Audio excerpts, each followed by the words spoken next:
এই জবা যে এসছে রুদ্র বলছো? সে একই কথা, তার কোনো আগ্রহ নেই, সে বিয়ের সাথে কিচ্ছু করবে না। বিয়ের কথা বললে শুধু রাগ করছে। আরে ধুর, ওর আগ্রহ থাকুক বা না থাকুক কিচ্ছু যায় আসে না। তোমার কাজ হচ্ছে টাইম টু টাইম আমাকে খবরটা জানাবা। একটা কাজ করি, এই সুখবরটা আগে একটু বাবাকে দিয়ে আসি। একই কথা, আপনি এখনো বাবাকে জানান নাই? আরে চাচা তো মাত্র কিছুক্ষণ আগে আমাকে ফোন করে জানালো, আর প্রথমে তো আমার বিশ্বাসই হয়নি। আচ্ছা শুনুন, আপনি ঠিক মতো জানান তো, চাচা কি সত্যি জবাকে নিয়ে এসেছে? আরে না আসলে কি আমি তোমাকে বলছি নাকি? আর চাচা তো এসেছেই হচ্ছে গিয়ে জবার সঙ্গে ওর বিয়ে দেবে।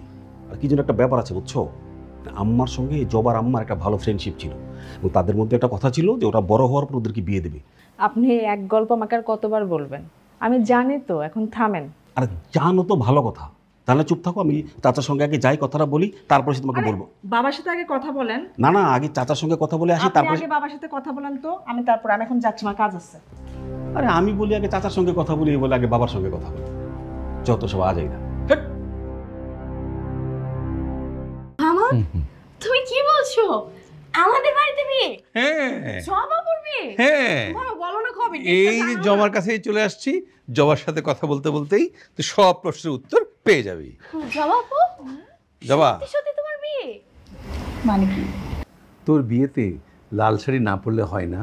না মামা, লাল শাড়ি পরবে, এটা হলো ট্রেডিশন।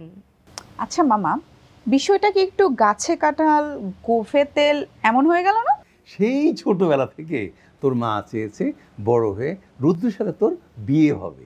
দিলু মামা, জবা আপুর মা আর রুদ্র ভাইয়ের মা, তারা নাকি ছোটবেলায় এমন কঠিন বান্ধবী ছিল, এলাকার সবাই নাকি তা জানতো। এটা কিভাবে হলো? আমরা তো এটা জানি না। আর আমার প্রশ্ন হচ্ছে, জবা আপু রুদ্র ভাইকে চেনে কবে থেকে? এটা অনেক সুন্দর প্রশ্ন করেছিস। জবা ক্লাস 3-তে পড়তো, কিন্তু একদম পড়াশোনা তার মনোযোগটা ছিল না। সব সময় আকাশের সাথে তার ঝগড়াঝাটি লেগেই থাকতো।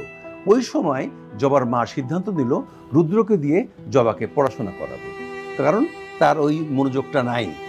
এই মনোযোগের কারণেই রুদ্র সেই বাসায় আসলো এবং ক্লাস 8 পর্যন্ত এই জবাকে পড়াশোনা করালো।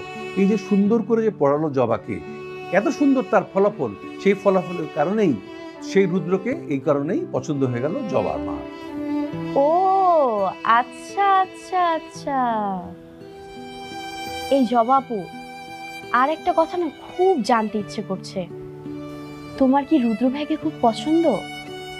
না মানে তুমি তো ক্লাস 8-এর পর বিদেশে চলে গেলে, এরপর নিশ্চয়ই তোমার আর কোনো প্রেম হয়নি।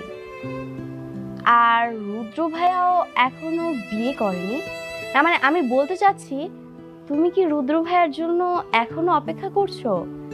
আর আমার কাছে এমন একটা খবর আছে, রুদ্র ভাইয়া নাকি আর কখনো বিয়ে করবে না।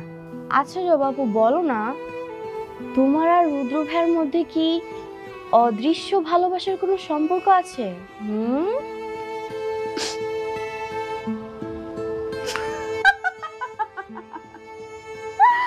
আরে বাবা, এমন কিছুই না, এত কিছু আমি বুঝি না। আমি আপনাকে একটা কথা বলি, আপনি তো বেশ পাকনি হয়েছেন। আপনি যেটা আশা করছেন যে দেবদাস পারোর মতো ওরকম কোনো কাহিনী না বাবা। তোমরা যেটা আশা করছো এমন কিচ্ছু না। দেখো, আমার বাবা ছাড়া তো কেউ নেই, আমার ফ্যামিলি তোমরা আছো, তোমরা যেটা ভালো মনে করবে। বিয়ে হলে হবে, না হলে না হবে, আমি বাবা এত সিরিয়াস না।